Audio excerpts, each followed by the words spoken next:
अस्सलाम वालेकुम, welcome to talimdost.com। आज का हमारा टॉपिक है chapter number 10 which is kingdom animalia. इस चैप्टर में हम देखने जाएंगे डिफरेंट एनिमल्स किन कैरेक्टरिस्टिक्स को फॉलो करते हैं। जैसा कि हमने चैप्टर नंबर 5 में तमाम लिविंग ऑर्गेनिज्म को कुछ ग्रुप्स में डिवाइड किया था, kingdom animalia, kingdom Plantae, kingdom fungi. तो आज का जो हमारा किंगडम है वो हम किंगडम फंजाई बल्कि किंगडम एनिमल पढ़ने जा रहे हैं। तो किंगडम एनिमेलिया या किंगडम एनिमल नाम ही से वाज़ेह है कि इसके अंदर तमाम एनिमल्स इंक्लूड हैं। वो तमाम ऑर्गेनिज्म जो कि जानदार हैं और मल्टी सेलुलर हैं, यूकैरियोट हैं, अपनी खुराक खुद तैयार नहीं कर सकते। ये तमाम जो जानदार हैं, जो एनिमल्स की डेफिनेशन में पूरा उतरते हैं, आज हम इनको देखने जा रहे हैं। The word Animalia is derived from two word. Number 1 anima mean breath और सोल, यानी कि ऐसे ऑर्गेनिज्म जो कि सांस लेते हैं या सांस लेने का अमल रखते हैं उन्हें हम एनिमल्स कह सकते हैं। तो ऑर्गेनिजम्स को खास तौर पे टू किंगडम सिस्टम के अंदर ऑर्गेनिजम्स को हमने दो कैटेगरीज में डिवाइड किया था। One is Metazoa and the other is protozoa. Protozoa से मुराद ये है कि वो एनिमल्स जो कि सिंपल एनिमल्स हैं, जो कि ज़्यादा कॉम्प्लेक्स नहीं है, यूनिसेलुलर हैं। फॉर एग्जांपल बैक्टीरिया और प्रोटोजोआ, पैरामीशियम वगैरह, जो कि एनिमल्स हैं बट बहुत छोटे एनिमल्स हैं, वन सेल्ड एनिमल हैं, इन्हें हम कह देते हैं प्रोटोजोआ। जबकि ऐसे एनिमल्स जो कि मल्टी सेलुलर हैं, अपनी लार्ज बॉडीज रखते हैं, उन्हें हम कहते हैं मेटाजोआ या फिर मल्टी सेलुलर ऑर्गेनिजम्स।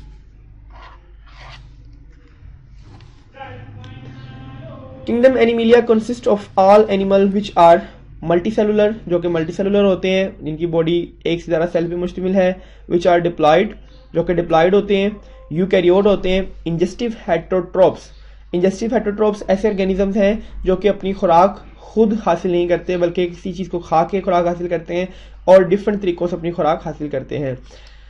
इसके अलावा develop from to dissimilar haploid gametes, a large egg and a smaller sperm. और ये दो डिफरेंट तरह के गैमेट्स के मिलने से बनते हैं। एक बड़ा एग होता है और एक छोटा सा स्पर्म होता है। इन दोनों के मिलने से हमारे पास फर्टिलाइजेशन होती है और एक नया जाइगोट और एक ऑर्गेनिज्म बनता है। यहाँ आप देख सकते हैं कि एक एग है और एक स्पर्म है। इन दोनों के मिलने से फर्टिलाइजेशन होगी और फर्टिलाइजेशन से आगे नेक्स्ट जनरेशन के लिए प्रोसेस चलेगा। तो यहाँ पे हमें एक सीक्वेंस नजर आता है कि हमने किंगडम एनिमेलिया का ग्रुप्स बना दिए हैं। किंगडम एनिमेलिया के डिफरेंट फाइलम्स हैं। इन्हीं में से एक फाइलम है फाइलम कॉर्डेटा। फाइलम कॉर्डेटा के आगे ब्रांचेस हैं, जिसमें सेफेलोकॉर्डेटा है, यूरोकॉर्डेटा है। सेफेलोकॉर्डेटा के ऑर्गेनिजम्स एम्फियोक्सिस हैं, जो कि सिंपल ऑर्गेनिज्म है, वॉर्म लाइक होते हैं। इसके अलावा जो यूरोकॉर्डेटास में क्रेनेटिया आता है और ट्यूनिकेट्स आते हैं। ट्यूनिकेट्स सिंपल ऑर्गेनिज्म है जिनके पास मेम्ब्रेन्स मौजूद होती हैं, हम ट्यूनिकेट्स कहते हैं।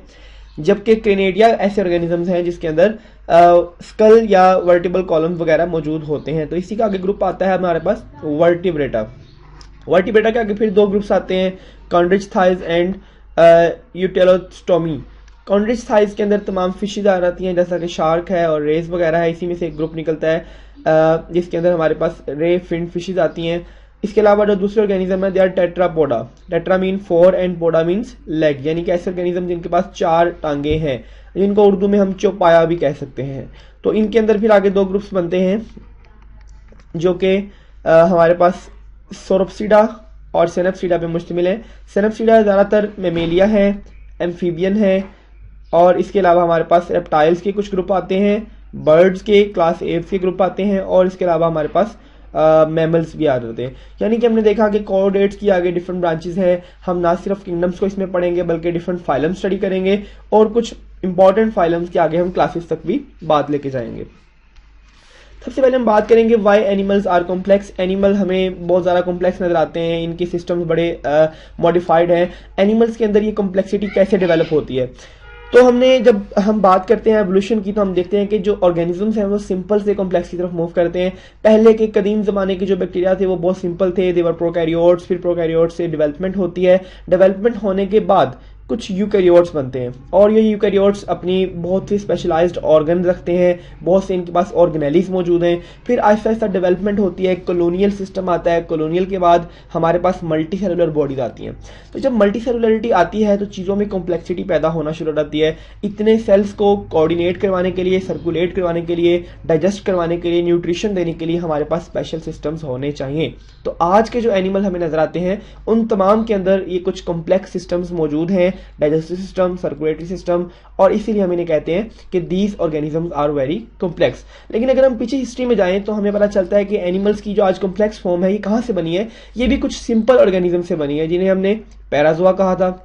तो फाइलम पैराजोआ के जो ऑर्गेनिजम्स हैं, पोरिफेरा वगैरह हैं, इनके पास इवन टिश्यूज भी नहीं है। They lack tissue organised into organ. इनके पास ना तो टिश्यू है ना ही ऑर्गन्स है, बट इन्होंने आहिस्ता आहिस्ता अपनी कॉम्प्लेक्सिटीज को इम्प्रूव किया और इनकी एक इनडिटरमाइंड शेप और एसिमेट्रिकल शेप आती गई। और इसके बाद हम आगे स्टेप बाय स्टेप बढ़ते हैं तो हमारे पास मल्टी सेलुलर ऑर्गेनिज्म आते हैं। तो यूमेटाजोआ, इसके बाद आता है पहला पैराजोआ हमने कहा। पैराजोआ के बाद जो दूसरा ग्रुप आता है वो यूमेटाजोआ है। यूमेटाजोआ के अंदर ट्रू एनिमल्स आते हैं, ऐसे एनिमल्स जो मल्टी सेलुलर हैं, जिनकी बॉडी, जिनके सेल्स ऑर्गन्स और ऑर्गन सिस्टम के अंदर ऑर्गेनाइज्ड हैं। फिर इसके अंदर हम दो ग्रुप्स कर देते हैं, grade radiata and grade bilateria. इसकी ये क्या होते हैं इनको हम आगे डिटेल में देखने जा रहे हैं। ग्रेड रेडिएटा सिंपल यूमेटाजोआ को इंक्लूड करता है, यानी कि फाइलम नाइडेरिया। फाइलम नाइडेरिया का एक और नाम आप रख सकते हैं फाइलम सोलेंट्रेट। तो फाइलम सोलेंट्रेट के ऑर्गेनिज्म जो हैं वो ग्रेड रेडिएटा से बिलोंग करते हैं और ये ऑर्गेनिज्म कंपैरेटिवली सिंपल है as compare to other animals. यानी कि इस फाइलम में जो एनिमल्स बिलोंग करते हैं वो हैं हाइड्रा, जेलीफिश वगैरह, और ये ऑर्गेनिजम्स कुछ हद तक सिंपल है एज कंपेयर टू एलिफेंट, इंसान और इस तरह के दूसरे ऑर्गेनिज्म के इस वतन। तो एनिमल्स किंगडम के 29 फाइलम्स हैं जो कि यूमेटाजोआ की क्लास से बिलोंग करते हैं। इसके अलावा हम कहते हैं कि इसके अंदर these animals are divided into 3 groups. हमने इन ऑर्गेनिज्म को 3 ग्रुप्स में डिवाइड कर दिया है। किस बेस पे डिवाइड किया है? एक कैविटी की बेस पे, बॉडी कैविटी की बेस पे, कि अगर तो उनमें कैविटी मौजूद है, नहीं है, या दरमियानी की कंडीशन है, तो इनको हमने 3 कैटेगरीज में डिवाइड कर दिया है। The first one is Acoelomata. Acoelomata ऐसे ऑर्गेनिजम्स हैं जिनकी बॉडी के अंदर कोई कैविटी मौजूद नहीं है और इन ऑर्गेनिज्म को हम कहते हैं एसिलियोमेट्स। जबकि दूसरे नंबर पर हमारे पास आते हैं स्यूडोसिलोमेट। स्यूडोसिलोमेट ऐसे ऑर्गेनिज्म है जिनके पास एक फॉल्स सोलियम मौजूद है, एक फॉल्स बॉडी कैविटी मौजूद है, और इस बॉडी कैविटी को हम स्यूडोसोइल कहते हैं। Pseudo means false, not true. और थर्ड कैटेगरी में हमारे पास आते हैं सीलोमेट्स। ये वो ऑर्गेनिजम्स हैं जिनके पास एग्जैक्टली कोई अच्छी और एक प्रॉपर कैविटी मौजूद है, इन्हें हम कह देते हैं सीलियोमेटा। तो ये हमारे पास 3 ऑर्गेनिज्म के ग्रुप बन गए हैं। किस बुनियाद पे? इस बुनियाद पे कि हमारी उन ऑर्गेनिजम्स के अंदर बॉडी कैविटी मौजूद है या नहीं है। इसके बाद हम बात करते हैं जी ग्रेड रेडिएटा। अभी हमने पीछे एक वर्ड पढ़ा रेडिएटा।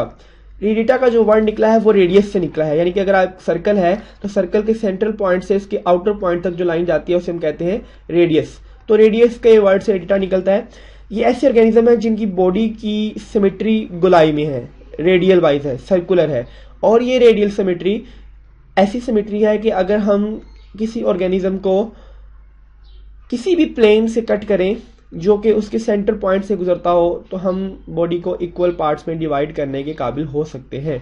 ऐसी सिमेट्री को हम कहते हैं रेडियल सिमेट्री। यानी कि बॉडी को किसी भी डायरेक्शन में सेंट्रल पॉइंट से काटा जाए तो आप बॉडी को 2 इक्वल हाफ में डिवाइड कर सकते हैं।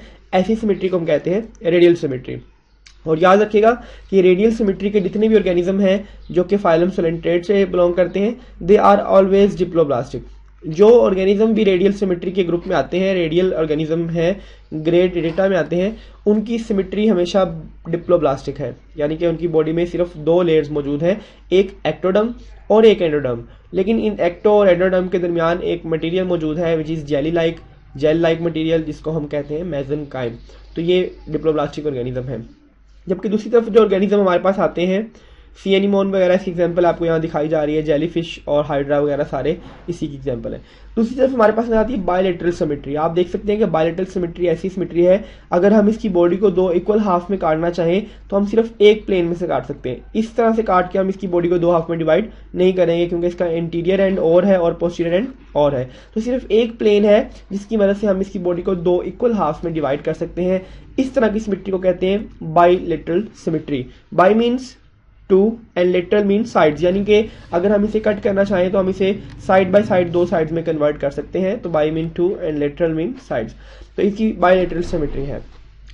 तो जो राइट साइड है इस ऑर्गेनिज्म की वो एग्जैक्टली सिमिलर है लेफ्ट साइड के, लेकिन इनका इंटीरियर और पोस्टीरियर एंड आपस में डिफरेंट है। आगे वाला मुंह इसका कुछ और तरह से और पीछे वाला एंड जो है वो और तरह से है।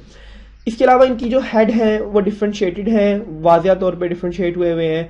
एंटीरियर एंड और पोस्टीरियर एंड से ये एक दूसरे से मैच नहीं करते। Also there are clearly defined dorsal and ventral surfaces, और ना सिर्फ इनकी एंड्स क्लियरली डिफाइंड है बल्कि इनकी ऊपर वाली सरफेस और नीचे वाली सरफेस में भी अच्छा खासा फर्क मौजूद है।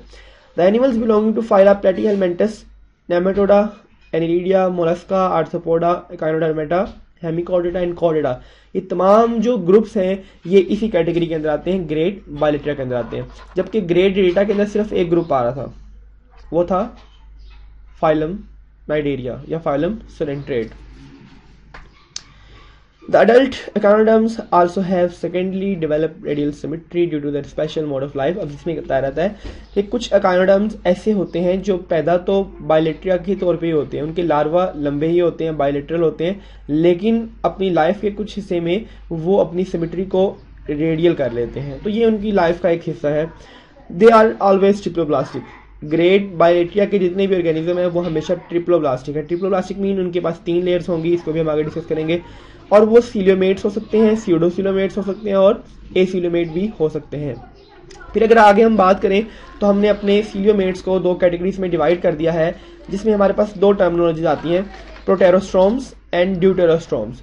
प्रोटेरोस्ट्रोम्स ऐसे ऑर्गेनिज्म हैं जिनके अंदर जो क्लेवेज है या जो सेल्स की जाइगोट की डिवीजन है वो स्पाइरल है, डिफरेंट डायरेक्शन की है, और डिटर्मिनेट भी है। डिटर्मिनेट मीन यानी कि हमें पता है कि ये स्पाइरल सेल्स बने हैं, सेल्स डिफरेंट साइज के बने हैं, अब हमें पता है कि कौन से सेल से क्या चीज़ बनेगी, तो इसलिए हम कह सकते हैं कि ये जो डिवीजन है वो डिटर्मिनेट है।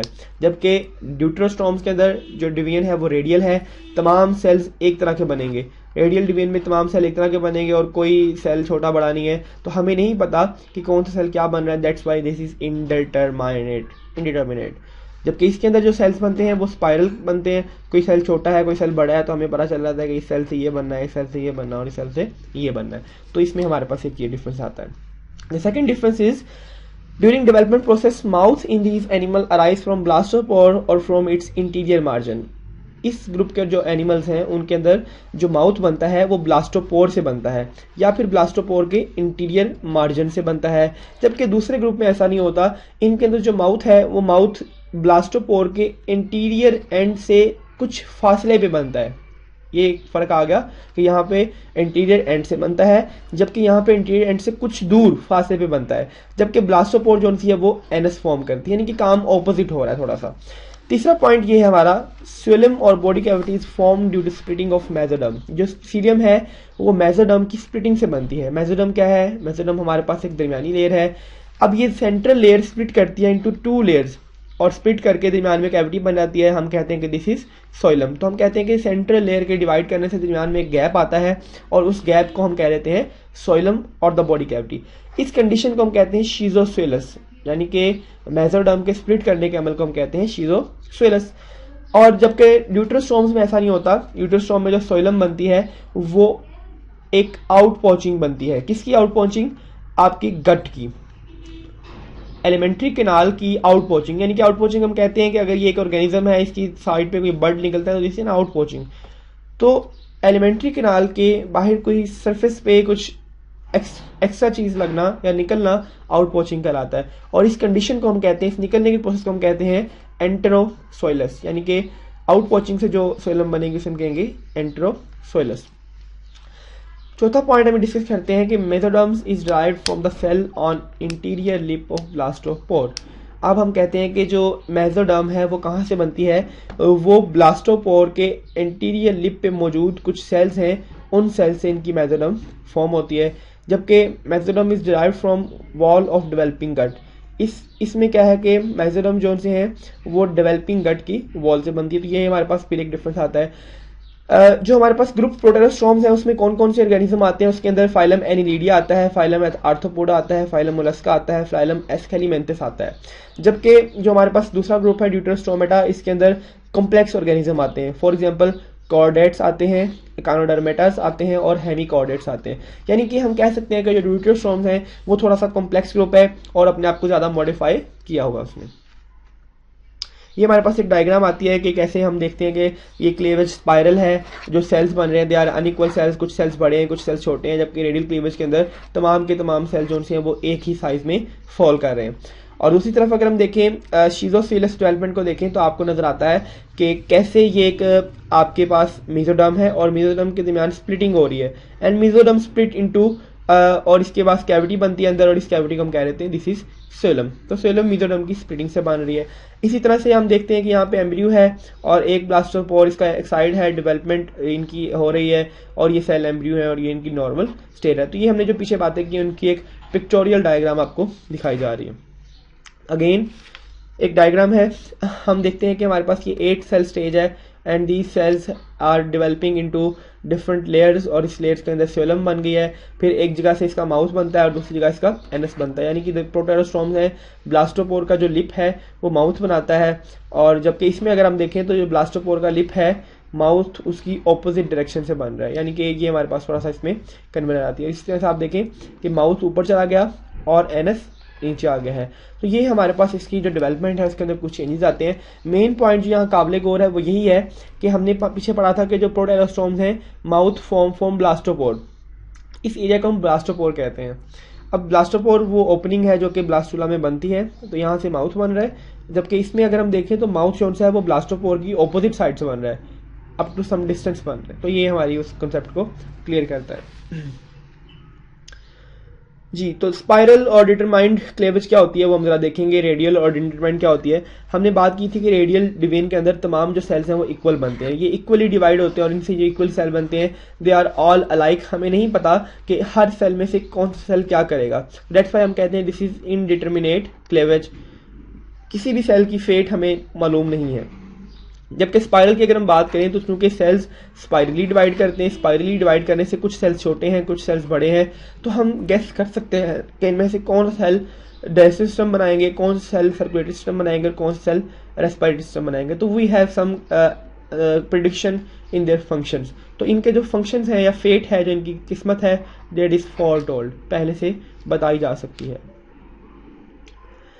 फिर हम बात करेंगे डिप्लोब्लास्टिक और ट्रिप्लोब्लास्टिक ऑर्गेनाइजेशंस की। डिप्लोब्लास्टिक वो ऑर्गेनिज्म होते हैं जो कि ग्रेड रेडिएटा से बिलोंग करते हैं। हमने पहले भी बात की कि रेडिएटा के तमाम ऑर्गेनिज्म डिप्लोब्लास्टिक हैं। इनकी पास 2 लेयर्स मौजूद हैं, एक्टोडर्म और एंडोडर्म, और इनके दरमियान एक जेली लाइक मटेरियल है जिसको हमने नाम दिया था मेसेनकाइम का, या फिर उसको हम मिजोग्लिया भी कह सकते हैं। और most of the time this is non cellular. Non cellular mean कि ये सेल्स पे मुश्तमिल नहीं है, बस कोई जेली लाइक फ्लूइड सा इसके अंदर भरा हुआ है। डायग्राम में आप देख सकते हैं कि हमारे पास एक एक्टोडर्म है बाहर वाली लेयर, एक एंडोडर्म है अंदर वाली लेयर, और इन दोनों के दरमियान में आपको जेली लाइक मिजोग्लिया फिल हुआ हुआ नजर आ रहा है। इनके जो ऑर्गन्स हैं वो स्पेशलाइज्ड ऑर्गन नहीं होते, दे आर सिंपल ऑर्गेनिज्म। हमने पहले भी इसको डिस्कस किया, कोई स्पेशल ट्रांसपोर्ट का सिस्टम नहीं है, सिर्फ डिफ्यूजन के जरिए काम चलता है। न्यूरॉन्स का एक नेटवर्क मौजूद है जो कि कोऑर्डिनेशन में हेल्प आउट करता है। सैक लाइक डाइजेस्टिव सिस्टम भी मौजूद है। सैक लाइक से क्या मुराद है? थैलानुमा। जिस तरह से एक थैला है, आपने इसके अंदर एक ही इसका माउथ है, उसी से अपनी चीज़ें अंदर रखनी है, उसी चीज़ें बाहर निकालनी है, तो उसी तरह का इनका सैक लाइक डाइजेस्टिव सिस्टम है, जहाँ से खाते हैं वहीं से वेस्ट मटेरियल को बॉडी से बाहर भी निकाल सकते हैं। इसे हम कहते हैं सैक लाइक या फिर डाइजेस्टिव कैविटी। डिप्लोब्लास्टिक ऑर्गेनिज्म जितने भी हैं वो सिर्फ एक फाइलम से बिलोंग करते हैं, फाइलम नाइडेरिया, या जिन्हें हम फाइलम सोलेंट्रेट भी कहते हैं। देन डिप्लोब्लास्टिक वर्सेस डिप्लोब्लास्टिक के अंदर नाम ही से वाज़ेह है, ट्राइमीन 3 एंड डाइमीन 2। इसके अंदर 3 लेयर्स जो हैं वो जुड़ जाती हैं। एक्टोडर्म है, एंडोडर्म है, 2 लेयर्स हैं, इनके दरमियान जेली लाइक फ्लूइड है। जबकि अगर हम यहाँ देखें तो एक्टोडर्म, एंडोडर्म और इनके दरमियान एक तीसरी लेयर भी आपको नजर आती है, डेट इज मेसोडर्म। यानी कि डिप्लोब्लास्टिक के पास 3 लेयर्स हैं। एंडोडर्म जो है वो फ्यूचर में जाके डाइजेस्टिव सिस्टम और रेस्पिरेटरी सिस्टम बनाती है। एक्टोडर्म ना सिर्फ आउटर कवरिंग बनाती है बल्कि नर्वस सिस्टम भी बनाती है। मेसोडर्म मसल्स बनाती है, सर्कुलेटरी सिस्टम बनाती है और स्केलेटल सिस्टम बनाती है। तो हर लेयर के कुछ अपने अपने फंक्शंस हैं, कुछ अपने अपने काम हैं जिनको ये पूरा करती है। तो यहाँ पे आप देख सकते हैं ट्रिप्लोब्लास्टिक ऑर्गेनिज्म जो से हैं वो बिलोंग करते हैं ग्रेड बाइलेट्रिया से। इनकी बॉडी जो है वो 3 लेयर्स की बनी हुई है, एक्टोडर्म, मेसोडर्म एंड एंडोडर्म। इनके पास काफ़ी स्पेशलाइजेशन मौजूद है, दे आर स्पेशल ऑर्गेनिज्म, और इनके स्पेशलाइज जो ऑर्गन है स्पेशलाइज सिस्टम में मौजूद हैं, जस्ट लाइक डाइजेस्टिव सिस्टम है, माउथ इंटीरियर एंड पे है और एनएस पोस्टीरियर एंड पे है। डिप्लोब्लास्टिक ऑर्गेनिजम्स की आगे कुछ कैटेगरीज हो सकती हैं, एसिलोमेट्स, स्यूडोसिलोमेट्स एंड सीलोमेट्स। अब हमने जिक्र करना है सीलोमेट्स क्या होते हैं। जैसे हमने पहले बात की कि coelomates are basically complex organisms जिनके पास बॉडी कैविटी मौजूद है। तो आप देख सकते हैं यहाँ पे आपको बॉडी कैविटी नजर आ रही है, तो ये सीलोमेट है जिनके पास ट्रू बॉडी कैविटी मौजूद है। स्यूडोसीलोमेट्स जिनके पास बॉडी कैविटी तो है बट ट्रू नहीं है, क्योंकि ये बॉडी कैविटी मेसोडर्म की स्प्लिटिंग से नहीं बनी। एसीलोमेट्स जिनके अंदर सिरे से बॉडी कैविटी है ही नहीं, एंडोडर्म और एक्टोडर्म के दरमियान जेली लाइक मटेरियल फिल हुआ है, तो इनके अंदर बॉडी कैविटी मौजूद ही नहीं है। अब एसीलोमेट्स वो ऑर्गेनिज्म है बॉडी कैविटी मौजूद नहीं है, बल्कि इनके पास मेसेनकाइम या एक टिश्यूज लाइक स्ट्रक्चर मौजूद है जो कि इनकी बॉडी को फिल करके रखता है। सैक लाइक डाइजेस्टिव सिस्टम है, गट जिस सैक लाइक, और इनके पास कोई स्पेशल ट्रांसपोर्ट का सिस्टम भी मौजूद नहीं है। एक्सीटरी और नर्वस सिस्टम वेल डेवलप हैं, अच्छे हैं। दूसरी तरफ अगर हम देखें तो स्यूडोसीलोमेट्स ये ऐसे सीलोमेट्स हैं जिनके पास ट्रू बॉडी कैविटी मौजूद नहीं है। अब इनकी बॉडी कैविटी है तो सही, लेकिन उसे हम ट्रू क्यों नहीं कह रहे, उसे हम फॉल्स बॉडी कैविटी या स्यूडोसोलम क्यों कह रहे हैं, उसकी एक वजह है। क्योंकि जो एक्चुअल सीलम होती है वो सीलोमिक एपिथेलियम से लाइंड होती है, उसके बाहर सीलोमिक एपिथेलियम मौजूद होती है, जबकि इसके बाहर कोई ऐसी एपिथेलियम मौजूद नहीं है, तो इसलिए हम इसे कहते हैं कि ये ट्रू सीलम नहीं है। और इसका ना ही कोई रिलेशन है रिप्रोडक्टिव सिस्टम और एक्सक्रीटरी सिस्टम से, जबकि ट्रू सीलम का रिलेशन होना चाहिए और होता भी है। तो ये जो फॉल्स बॉडी कैविटी है ये कहाँ से बनती है फिर, अगर इसका कोई ऐसा स्ट्रक्चर नहीं है, फंक्शन नहीं है, तो ये बन जाती है ब्लास्टोसोइल से। ब्लास्टोसोइल क्या है, जब एक एग डेवलप कर रहा होता है और ब्लास्टूला की स्टेज पे होता है, तो उस स्टेज पे इसके अंदर एक कैविटी बनती है, इस कैविटी को हम कहते हैं ब्लास्टोसोइल। तो ब्लास्टोसोइल आगे जाके डेवलप होके स्यूडोसोइलम बना देती है, जो कि एक्सटर्नल मसल्स और इंटरनल इंटेस्टाइन की क्यूटिकल से अटैच्ड है। यानी कि अगर हम बात करेंगे एक ऑर्गेनिज्म है तो इसके अंदर ये इसकी गट है, एलिमेंट्री कैनाल है, तो ये जो स्यूडोसोइलम है ये दो तरह से लाइंड है, मसल्स बाहर बॉडी के मसल्स हैं और अंदर एलिमेंट्री कैनाल की क्यूटिकल है, इन दोनों से ये लाइंड है। लेकिन एक्चुअल सीलम जो से होती है वो सीलोमिक एपिथेलियम से लाइंड होती है, तो यही वजह है कि हम इसको ट्रू सीलम नहीं कहते। तो इसके जो ऑर्गेनिजम्स हैं वो स्यूडोसीलोमेट्स कहलाते हैं। एग्जांपल में इसकी फ्लैट वर्म्स वगैरह अक्सर हमें इसकी एग्जांपल में, राउंड वर्म हमें इसकी एग्जांपल में मिल जाते हैं।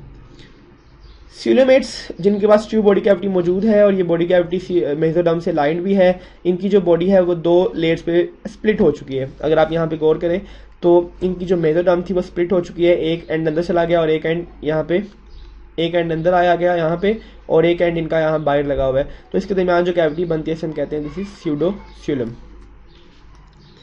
इनकी जो बॉडी है वो विसरल लेयर पे मुश्तमिल है। विसरल लेयर कहते हैं जी जो एलिमेंट्री कैनाल को कवर करती है।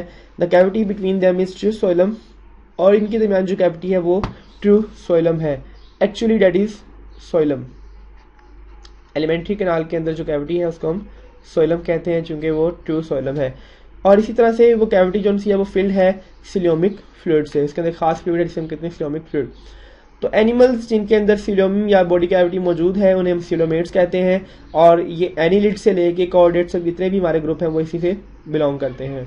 इसके बारे में हम बात करते हैं नेक्स्ट कि इनके अंदर कॉम्प्लेक्स सिस्टम मौजूद है। इनके अंदर कॉम्प्लेक्स गट है, न्यूरो सेंसरी सिस्टम्स है, एक्सक्रीटरी सिस्टम है, सर्कुलेटरी, रेस्पिरेटरी और रिप्रोडक्टिव सिस्टम्स मौजूद हैं। तो डायग्राम में आप देख सकते हैं कि सीलोमेट्स कौन है, सीलोमेट्स इनमें से जिनके अंदर बॉडी कैविटी मौजूद है, दे आर सीलोमेट्स, इनके पास सीलम मौजूद है। ये स्यूडोसीलोमेट्स हैं, ट्रू बॉडी कैविटी मौजूद नहीं है, और ये एसीलोमेट्स हैं। तो ये हमारे पास तीनों एक का प्लान आ जाता है। देन अगर हम बात करें किंगडम एनिमिलिया की क्लासिफिकेशन की, तो ये हमारे पास एक पूरा ओवरव्यू है। इसको अगर हम समझ लें अच्छी तरह तो चैप्टर हमारे लिए बड़ा आसान हो जाता है। हम देखते हैं कि हमारे पास एनिमल्स हैं, एनिमल्स को हमने दो ग्रुप्स पे डिवाइड किया है। किस बेस पे डिवाइड किया है? बेस हमारी ये है कि एनिमल्स के पास टिश्यूज मौजूद है या नहीं है। जिन एनिमल्स के पास टिश्यू मौजूद है उन्हें हम टिश्यू लेवल में ले आते हैं, जिनके पास टिश्यू नहीं है उन्हें हम सेलुलर लेवल में ले आते हैं। और आपका फाइलम पोरिफेरा वो फाइलम है जो कि टिश्यूज के बगैर है, जिसके अंदर सिंपल सेल्स पे मुश्तमिल एनिमल्स हैं। टिश्यू लेवल के अंदर आगे तीन कैटेगरीज आती हैं, एसीलोमेट्स, स्यूडोसीलोमेट्स एंड सीलोमेट। इसकी हमने बात पहले भी की। एसीलोमेट्स कौन कौन से हैं? फाइलम सोलेंट्रेटा एंड फाइलम प्लेटीहेलमिंथस, दोनों के पास बॉडी कैविटी मौजूद नहीं है। फाइलम नेमाटोडा जिसे आप राउंड वॉर्म भी कहते हैं, ये फाइलम स्यूडोसीलम पे मुश्तमिल है, यानी कि बॉडी कैविटी है लेकिन ट्रू नहीं है। जबकि ये तमाम phylum Annelida, Mollusca, Arthropoda, Echinodermata and Chordata, ये तमाम कॉम्प्लेक्स जो फाइलम है दे आर सीलोमेट्स। नेक्स्ट फिर हम पकड़ते हैं फाइलम कॉर्डेट्स को, और फाइलम कॉर्डेट के आगे डिफरेंट ब्रांचेस देखते हैं। फाइलम कॉर्डेट को हमने दो ग्रुप में डिवाइड किया, vertebrata and urochordata and Cephalochordata.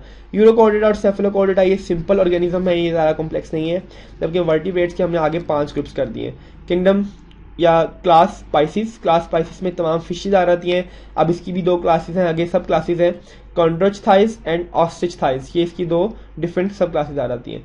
जबकि बाकी जो ग्रुप्स हैं या क्लासेस हैं, क्लास एम्फीबिया जिसमें से फ्रॉग और टॉर्ड्स बिलोंग करते हैं, क्लास रेप्टिलिया जिसमें स्नेक, क्रोकोडाइल और आपके डायनासोर्स बिलोंग करते हैं, क्लास एव्स जिसमें तमाम बर्ड्स आ जाते हैं, एंड क्लास मेमिलिया जिसके अंदर तमाम मैमल्स आ जाते हैं, जिसके अंदर 4 टांगों वाले तमाम टेट्रापोड्स भी ऑर्गेनिज्म है। ह्यूमन बीइंग, गॉट, शीप, ये तमाम जो ऑर्गेनिज्म है they are tetrapod. Chimpanzees, monkeys, ये सारे इस टेट्रापोड फाइलम से बिलोंग करते हैं।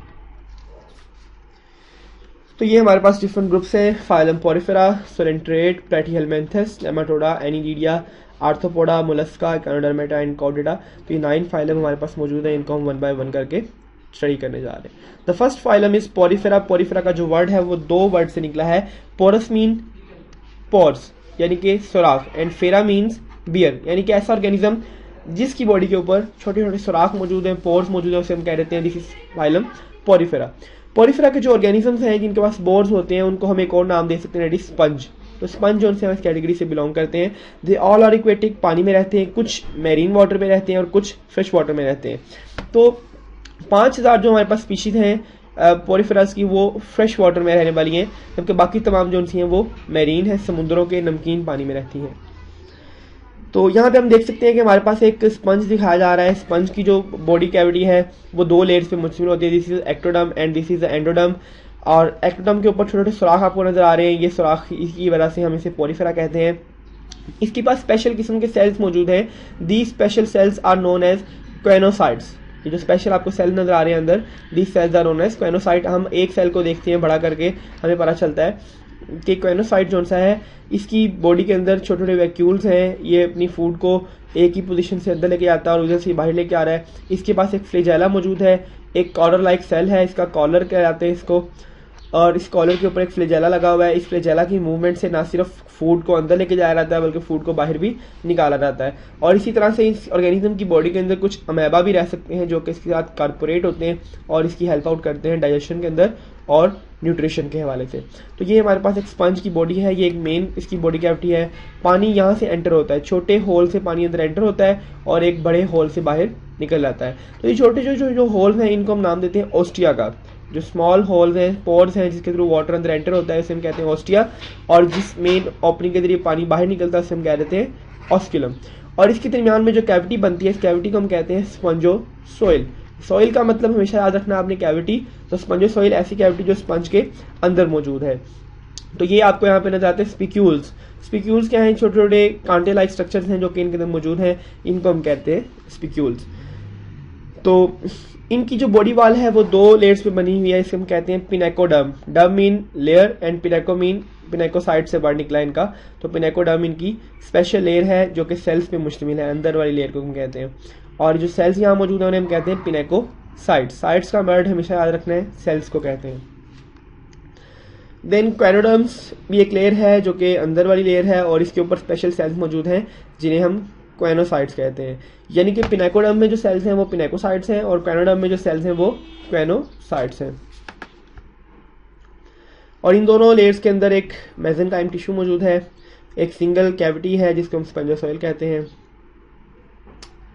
तो ये आपके पास एक एग्जांपल है स्कोलाइमेस्ट्रा जोबिनी। ये एक ग्लास स्पंज है जो कि अंटार्कटिका के समुद्रों में पाया जाता है और इसका साइज जो है वो 1 मीटर तक लंबा भी हो सकता है। यहाँ पे अगेन बॉडी कैविटी आपको नजर आ रही है, कुछ होल्स मौजूद हैं जो कि ओस्टिया कहलाते हैं और ओस्टिया के जरिए पानी अंदर एंटर होने के बाद ऑस्कुलम के थ्रू बाहर निकलता है। स्पंजोसोइल आप देख सकते हैं एंड मीजोफिल या मीजेनकाइम जो टिश्यू है जेली लाइक मटेरियल वो आपको यहाँ नजर आ रहा है। तो ये ऑस्टिया और ऑस्कुलम के बारे में देखा। इन ऑर्गेनिज्म के अंदर कोई रेस्पिरेटरी या सर्कुलेटरी ऑर्गन्स मौजूद नहीं होते। नेक्स्ट इनकी कुछ कैरेक्टरिस्टिक्स हम देखेंगे। Sponges are sessile. Sessile mean ऐसे ऑर्गेनिज्म जो मूव ना कर सकें।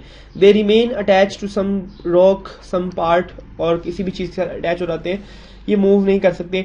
इनके पास स्पेशल सेल्स हैं जिन्हें हम क्वेनोसाइट्स कहते हैं। क्वेनोसाइट्स क्या हैं? क्वेनोसाइट्स आर फ्लैजेलेटेड, फ्लैजेला रखने वाले, कॉलर सेल्स हैं जो कि पानी के अंदर लहरें जनरेट करते हैं और इन लहरों की मदद से ये फूड के पार्टिकल्स को जो पानी में सस्पेंडेड हैं उनको अपनी तरफ मूव करवा सकते हैं और अपने से दूर भी भेज सकते हैं। स्पंजिस दोनों तरह के होते हैं, मेल्स भी होते हैं और फीमेल्स भी होते हैं। इनकी रिप्रोडक्शन सेक्सुअल भी होती है और एसेक्सुअल रिप्रोडक्शन भी होती है। खुराक कैसे हासिल करते हैं? फूड के अंदर मौजूद छोटे छोटे पार्टिकल्स को ये एब्जॉर्ब करते हैं, उनको फिल्टर करते हैं और उनको फीड कर लेते हैं। इस जो ग्रुप के इनकी जो खुराक है वो किस पे मुश्तमिल है? ये छोटे छोटे जू प्लांक्टन या फाइटोप्लांक्टन ऑर्गेनिज्म को खाते हैं। 20% जो उनकी खुराक है वो यहाँ से आती है और 80% जो ये खाना खाते हैं वो डिकम्पोजिंग ऑर्गेनिक मैटर यानी कि जो गंद ब्लॉक का डेब्रस मटेरियल होता है उनको खा के भी अपनी फूड हासिल कर सकते हैं। इसके बाद हम बात करेंगे जो फूड एंटर होती है वो छोटी छोटी कैविटी से इनकी बॉडी में एंटर होती है, जिसको हमने नाम दिया था ओस्टिया का। और ओस्टिया से एंटर होने के बाद ये मेन बॉडी कैविटी ओस्कुलम के थ्रू बाहर निकल आती है। फ्लैजेलेटेड सेल्स हैं जो कि इनके फ्लो को कंट्रोल कर रहे हैं। डायग्राम में आप देख सकते हैं आपके पास एक स्पोर, आपको एक स्पंज दिखाया जा रहा है। स्पंज के पास कोई नर्वस सिस्टम मौजूद नहीं होता, लेकिन न्यूरोसेंसरी सेल्स देखे जा सकते हैं जो कि पानी के बहाव को एक फ्लो में रखते हैं, यानी कि कोऑर्डिनेशन का काम इनके अंदर देखा रहता है, लेकिन कोई नर्वस सिस्टम इनके पास मौजूद नहीं है। स्केलेटन जो सा इनका है वो नीडल लाइक स्ट्रक्चर्स पे मौजूद है, जिसको हम नाम देते हैं स्पिक्यूल्स का। स्केलेटन के अंदर अगर आप देखें तो आपको धागे नुमा या सुई नुमा कुछ स्ट्रक्चर नजर आते हैं जो इनके अंदर मौजूद है, उसे हम कह रहे हैं स्पिक्यूल्स। दे में भी कैलकेरियस और सिलिशियस। कैलकेरियस कहते हैं कैल्शियम से बना हुआ, जो कि कैल्शियम का बना हुआ है, और सिलिशियस कहते हैं जो कि सिलिकॉन का या सिलिका का बना हुआ है। तो ये कैलकेरियस भी हो सकते हैं और सिलिशियस भी हो सकते हैं। The bath sponge has a skeleton of spongin fibre. Bath sponge वो स्पंज है जिसको हम बाथिंग के लिए इस्तेमाल करते हैं, नहाने के दौरान रगड़ने के लिए इस्तेमाल करते हैं। तो ये जो स्केलेटन है वो स्पंजिंग फाइबर्स का बना होता है। स्पंजिस की रिप्रोडक्शन की बात करें तो हमें पता चलता है कि स्पंजिस दोनों तरह से प्रोड्यूस कर सकते हैं, सेक्सुअली भी प्रोड्यूस करते हैं और एसेक्सुअली भी रिप्रोड्यूस करते हैं। कुछ ऑर्गेनिज्म हर्माफ्रोडाइट हैं, यानी कि मेल और फीमेल दोनों पोर्शन एक ही के अंदर शामिल है, इसको हम कहते हैं हर्माफ्रोडाइट। जबकि कुछ ऑर्गेनिज्म जो से हैं वो प्रोटेंडरस हैं। प्रोटेंडरस हर्माफ्रोडाइट की एक टाइप है, यानी कि मेल ऑर्गेनिज्म पहले फॉर्म होगा, वो पहले स्पर्म पैदा कर लेगा, उसके बाद ये फीमेल बन जाएगी और फीमेल गैमेट्स प्रोड्यूस कर देगी, तो इसको हम कहते हैं प्रोटेंडरस। तो लाइफ साइकिल की बात करें तो जो स्पंजिस हैं वो सेक्सुअल और एसेक्सुअल दोनों तरह की रिप्रोडक्शन करते हैं। सेक्सुअल रिप्रोडक्शन के अंदर जो स्पंज है वो स्पेशल गैमेट्स बनाता है।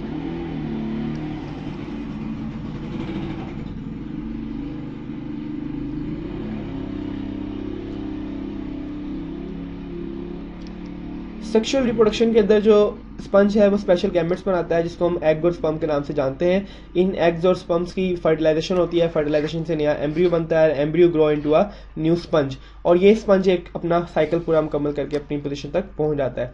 इसे हम कहते हैं सेक्सुअल रिप्रोडक्शन, क्योंकि इसके अंदर 2 डिफरेंट पेरेंट्स इन्वॉल्व हैं और 2 डिफरेंट पेरेंट्स के गैमेट्स भी इन्वॉल्व हैं। जबकि सेक्सुअल रिप्रोडक्शन जो एक स्पंज है वो अपनी आउट ग्रोथ बनाता है, कुछ आउट पाउचिंग बनाता है, और ये आउट ग्रोथ जो सी है वो एसेक्सुअली डिवाइड करके एक नया स्पंज बना देती है। इसे हम कहते हैं एसेक्सुअल रिप्रोडक्शन। कुछ एग्जाम्पल आपके पास गिवन है। यूप्लेक्टेला। यूप्लेक्टेला एक बड़ा खूबसूरत सा स्पंज है जो कि डेलिकेट है, नाजुक है और ग्लासी फ्रेमवर्क का बना हुआ है। इसको हम आमतौर पे वीनस फ्लावर बास्केट का नाम भी दे सकते हैं। साइकोन एक दूसरा स्पंज है जो कि मैरीन स्पंज है, समुद्र के पानी में पाया जाता है। स्पॉन्जिला एक फ्रेश वाटर का स्पंज है। एंड ल्यूकोसेलिनिया एक ऐसा स्पंज है जो कि खड़ी हुई इरेक्ट सीधी सीधी ट्यूब्स पे मुश्तमिल है, यानी कि ट्यूब्स हैं कुछ और इनको ट्यूब्स के कलेक्शन को से एक स्पंज बनता है, इसे हम कहते हैं ल्यूकोसिलिनिया। इंपॉर्टेंस क्या है जी? स्पंजिस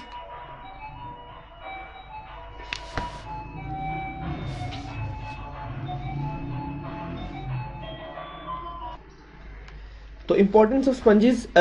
स्पंजिस हमारे लिए बहुत ज़्यादा इंपॉर्टेंट है क्योंकि इनका इस्तेमाल ज़माना कदीमिया से किया जा रहा है for washing and bathing purposes. जब हम नहाते हुए एक स्टोन इस्तेमाल करते हैं जिसे हम झामा भी कहते हैं, that is basically a skeleton of sponge, जो कि वॉशिंग और बाथिंग दोनों के लिए इस्तेमाल किया जाता है।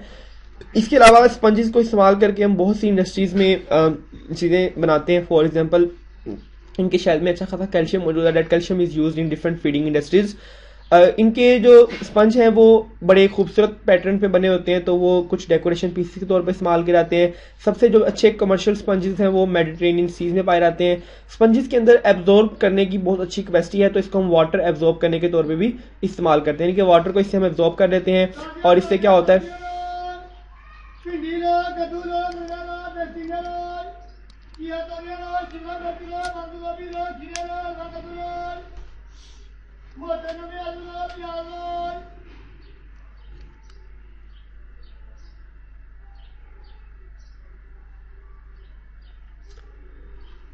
तो स्पंजेस के पास की कैपेसिटी है कि वो वाटर को बहुत अच्छी तरह से एब्जॉर्ब कर सकते हैं, और इस वाटर को एब्जॉर्ब करने की कैपेसिटी की वजह से हम इसे ऑपरेशंस के दौरान ब्लड और फ्लूइड को एब्जॉर्ब करने के तौर पे भी इस्तेमाल करते हैं। इसके अलावा कुछ खास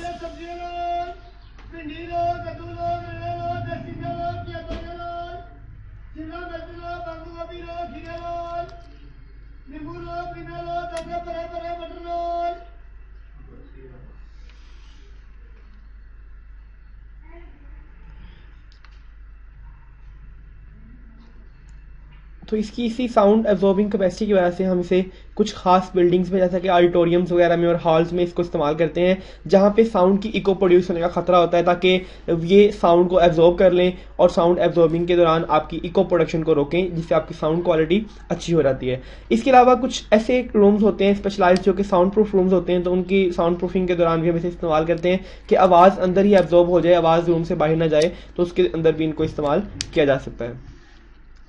तो यहाँ पे आप देख सकते हैं एक डायग्राम है साइकॉन की। साइकॉन भी एक स्पंज है, इसकी बॉडी पे बहुत से आपको पोर्ट्स नजर आ रहे हैं, और ये ऑस्टिया के थ्रू अंदर लेके जाता है और ऑस्कुलम के थ्रू बाहर निकालता है। तो ये एक साइकॉन का कॉन्सेप्ट हमारे सामने नजर आता है।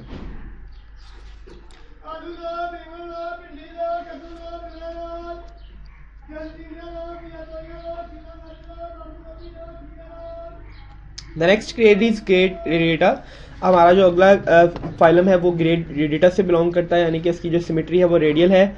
इस ग्रुप का नाम है फाइलम सोलेंट्रेट, या फिर इसे हम फाइलम नाइडेरिया भी कहते हैं। तमाम ऑर्गेनिज्म जो इस ग्रुप से बिलोंग करते हैं दे आर डिप्लोब्लास्टिक एनिमल्स, यानी कि इनकी बॉडी दो लेयर्स पे बनी हुई है, ectoderm and endoderm.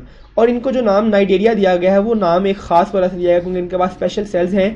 These cells are known as cnidocytes. Cnidocytes special type के स्टिंगिंग सेल्स हैं, डंग मारने वाले या अटैक करने वाले स्टिंगिंग सेल्स हैं, और इसीलिए हम इसे नेमेटोसिस्ट भी कहते हैं। नेमेटोसिस्ट की एक डायग्राम आप यहाँ देख सकते हैं, नाइडोसाइट की डायग्राम देख सकते हैं, ये कैसे अटैक करता है वो हम आगे अभी डिस्कस करने जा रहे हैं। तो ऑर्गेनिजम्स डिप्लोब्लास्टिक हैं, दो तरह की इनके अंदर लेयर्स मौजूद हैं, एंडोडर्म है और एक्टोडर्म है। दरमियान में कुछ जेली लाइक मटेरियल मौजूद है। ये एक गैस्ट्रोवेस्कुलर कैविटी है, इस कैविटी के थ्रू ये फूड एंटर भी करता है, माउथ के थ्रू बॉडी में एंटर करता है और माउथ के थ्रू ये बाहर भी निकालता है। इस कैविटी को हम कहते हैं सैक लाइक कैविटी या फिर गैस्ट्रोवेस्कुलर कैविटी। इसके पास कुछ टेंटिकल्स मौजूद हैं जो कि काफ़ी ज़्यादा अमाउंट में होते हैं, इनकी आर्म्स कहलाती हैं। इनके ऊपर स्पेशल ऑर्गन्स हैं जो कि अपने शिकार को पकड़ने में हेल्प आउट करता है इसको। मिजोग्लिया सेंट्रल जेली लाइक टिश्यूज हैं जिनको मिजोग्लिया कहते हैं। एक्टोडर्म और एंडोडर्म वगैरह पे मुश्तमिल है, माउथ है इसमें, और ये दो फॉर्म में पाया जाता है, पॉलिप्स एंड मेड्यूसे। पॉलिप्स और मेड्यूसेस की दो फॉर्म्स हैं, वो क्यों हैं हम आगे डिस्कस करेंगे। तो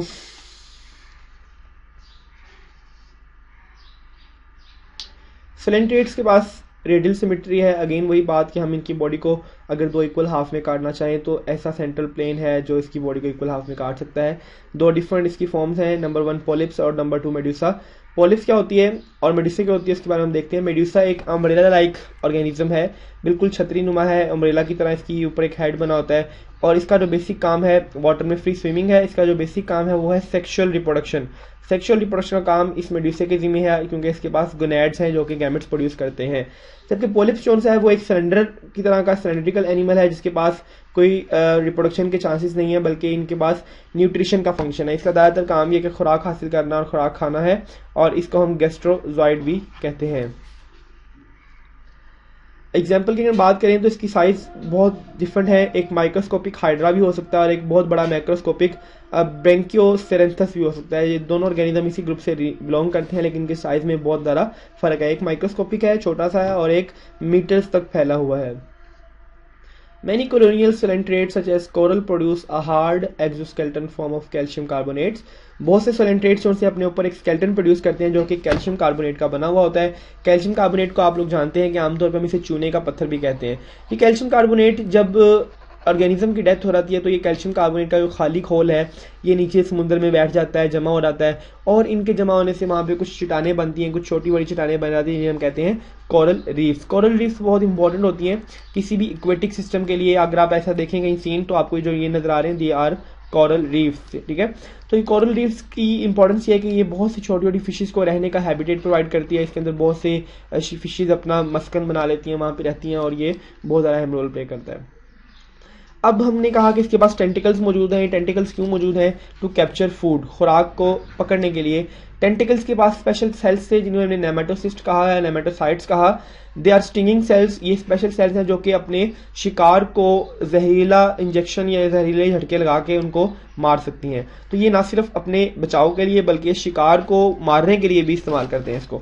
तो वेस्ट प्रोडक्ट्स हैं इसके अंदर, और जो अनडाइजेस्टेड फूड होती है उसको बॉडी के माउथ के जरिए ही बाहर निकाला जाता है, यानी कि माउथ के जरिए फूड को अंदर लेके जाते हैं और माउथ के जरिए ही फूड को बाहर निकाल दिया जाता है। तो ये हम देख सकते हैं कि जिनकी जो बॉडी है वो दो डिफरेंट लेयर्स की बनी हुई है। आउटर लेयर है जिसको हम एक्टोडर्म कहते हैं और ये इनर लेयर है इसे हम एंडोडर्म कहते हैं। और एंडोडर्म के ऊपर आपको स्पेशल सेल्स नजर आते हैं जो कि इसकी एब्जॉर्प्शन और डाइजेशन का काम करते हैं। दरमियान में आपको कुछ न्यूरो सेक्रेटरी सेल्स भी नजर आते हैं, सेंसरी सेल्स हैं जो कि इसके अंदर सेंसेशन प्रोड्यूस करते हैं, कोऑर्डिनेशन का काम करते हैं। एक नर्व का नेटवर्क आपको यहाँ पे दिखाई दे रहा है। नर्वस सिस्टम एक नेटवर्क की फॉर्म में है और पूरी बॉडी की वॉल पे फैला हुआ है, इसको हम कहते हैं प्लेक्सस। ये प्लेक्सस कौन सा है, ये एक इरेगुलर नेटवर्क पे मुश्तमिल है। Some of the colonial member have up to 5 different type of zooids. अब हमने एक बात की थी कि इसकी जो बॉडी है वो 2 डिफरेंट टाइप्स में पाई जाती है, पॉलिप्स में और मेड्यूसे में। कुछ ऑर्गेनिजम्स ऐसे हैं जो कि 5 डिफरेंट टाइप में भी पाए जा सकते हैं। तो ये एक ऑर्गेनिज्म आपको दिखाया जा रहा है जो कि 5 डिफरेंट फॉर्म्स के अंदर आपको नजर आ सकता है। तो मोस्ट स्पीशीज आर सेसाइल, बहुत से ऑर्गेनिज्म मूव नहीं करते। हाइड्रा, ओबिलिया, सी एनीमोन जो हैं ये सेसाइल ऑर्गेनिजम्स हैं, जबकि कुछ ऑर्गेनिज्म फ्री लिविंग हैं, मूव करते हैं, मोटाइल हैं, जेलीफिश वगैरह इस कैटेगरी में बिलोंग करते हैं। कुछ ऑर्गेनिज्म अकेले रहते हैं, अकेले इंडिविजुअल के तौर पे रहते हैं, जिसमें हाइड्रा, जेलीफिश वगैरह, सी एनीमोन अकेले रहते हैं। और कुछ ऑर्गेनिज्म जो है वो कॉलोनी की शक्ल में रहते हैं। For example Physalia and Vellala, ये कुछ ऑर्गेनिज्म है जो कॉलोनियां बना के रहते हैं। कॉलोनी क्या होती है, colony is an aggregation of individual. बहुत से इंडिविजुअल अगर मिल के ग्रुप की फॉर्म में रहे तो उसे हम कहते हैं कॉलोनी, या फिर जॉइड और इंडिविजुअल्स का ग्रुप एक कॉलोनी कहलाता है। ठीक है, जो डिफरेंट तरह के फंक्शन परफॉर्म करते हैं कॉलोनी के, यानी कि उसी कॉलोनी में कुछ गार्ड होंगे जो कि प्रोटेक्शन करेंगे, कुछ वर्कर्स होंगे जो कि फूड लेके आएंगे और जो काम शाम करेंगे। तो इस तरह से एक कॉलोनी डिफरेंट तरह के ऑर्गेनिजम्स का एक ग्रुप हो रहा है, डिफरेंट फंक्शंस को परफॉर्म कर सकते हैं। सोरेंट्रेट्स के अंदर जो रिप्रोडक्शन है वो भी सेक्सुअली और एसेक्सुअली दोनों तरह से रिप्रोड्यूस करती है। पहले हम देखेंगे sexual asexual reproduction. Hydra asexually reproduce करता है, ये हाइड्रा की बॉडी है, ये अपनी इस बॉडी के ऊपर कुछ बडिंग बनाता है, कुछ आउट ग्रोथ बनाता है, और ये आउट ग्रोथ जो है वो डेवलप करके एक नया हाइड्रा के अंदर डेवलप हो सकती है। ओबिलिया के अंदर सेक्सुअल रिप्रोडक्शन भी होती है और एसेक्सुअल रिप्रोडक्शन भी होती है। अब आप देख सकते हैं कि जो एक ओबिलिया है वो किस तरह से एक गैमेट्स प्रोड्यूस करता है। ये गैमेट्स जो हैं वो मेल भी हो सकते हैं, फीमेल भी हो सकते हैं। Male and female gametes combine और एक नया ऑर्गेनिज्म बनता है। ये ऑर्गेनिज्म फिर गैमेट्स प्रोड्यूस करता है, स्पर्म और एग, और आगे फिर एक नया जाइगोट बना के एक नया ओबिलिया बनता है। ठीक है, तो यहाँ पे भी पता चला कि एक ऑर्गेनिज्म जो है वो स्पर्म्स और एग्स प्रोड्यूस करके फर्टिलाइजेशन करवाता है और फर्टिलाइजेशन से आगे नया ऑर्गेनिज्म बनाता है। इस तरह की रिप्रोडक्शन को हम कहते हैं एसेक्सुअल रिप्रोडक्शन, क्योंकि इसमें 2 डिफरेंट पेरेंट्स इन्वॉल्व हैं और 2 डिफरेंट पेरेंट्स जो हैं वो डिफरेंट तरह के गैमेट्स भी प्रोड्यूस कर रहे हैं।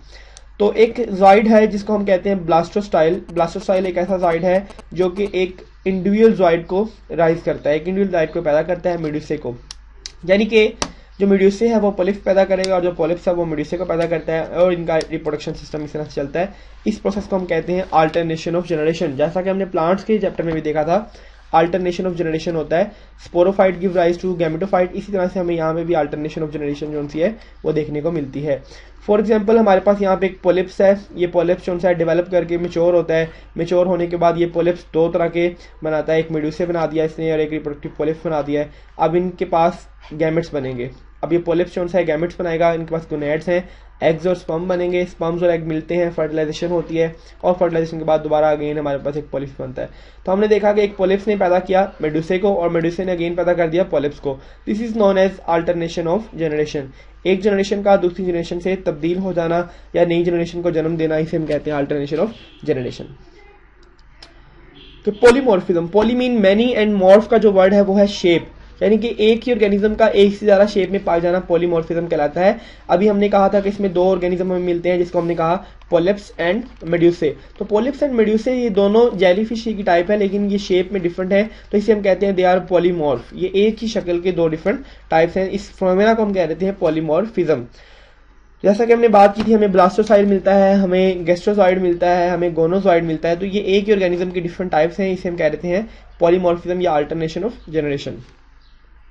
एग्जाम्पल में अगर हम बात करें तो फ्लोरेंट्रेट की हाइड्रा एक कॉमन एग्जाम्पल है। ये पॉलिप्स की फॉर्म में रहना पसंद ज़्यादा करता है और अल्टरनेशन ऑफ जनरेशन इनके अंदर मौजूद नहीं होती। ओबिलिया एक कॉलोनी के अंदर रहने वाला ऑर्गेनिज्म है, आप यहाँ इसको देख सकते हैं, और ये अल्टरनेशन ऑफ जनरेशन शो करता है। डायग्राम आप इसके नीचे देख सकते हैं। साथ ही में ऑरेलिया एक जेलीफिश है जो कि सिंपल फॉर्म में भी रहती है, अकेली फॉर्म में भी रहती है।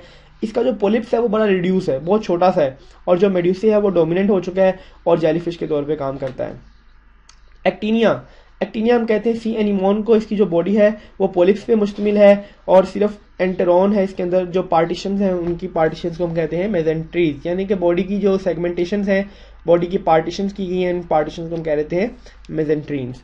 मेड्रापोरा भी एक ऑर्गेनिज्म है जिसके ऊपर एक खास किस्म का हार्ड शेल मौजूद है, कैलकेरियस शेल मौजूद है, और इसकी बॉडी के जमा होने से हमारे पास कोरल्स बनते हैं। जो हमने पीछे पढ़ा था कोरल रीफ, वो इससे बनते हैं। The skeleton forms large coral reefs and even small island. जब ये स्केल्टन जमा हो जाए तो जमा होने के बाद बड़े बड़े कोरल रीफ्स बन जाते हैं, और समटाइम छोटे छोटे जजीरे भी इन कोरल रीफ से बन सकते हैं। तो कोरल्स बहुत ज़्यादा इंपॉर्टेंट हैं क्योंकि कोरल रीफ बनाते हैं। कोरल रीफ की हमने पहले भी बात की, फ्लोरेंट्रेट के शेल जमा होके कुछ चट्टानें और कुछ पहाड़ से बना देते हैं, कुछ आइलैंड्स बना देते हैं। और ये बहुत ज़रूरी है क्योंकि ये ना सिर्फ छोटे ऑर्गेनिजम्स को, मछलियों को, फाइटोप्लैंक्टन्स को, जू प्लैंक्टन्स को अपने अंदर रहने की जगह देते हैं, बल्कि एक हैबिटेट के अंदर डाइवर्सिटी भी पैदा करते हैं। So this is for about part 1।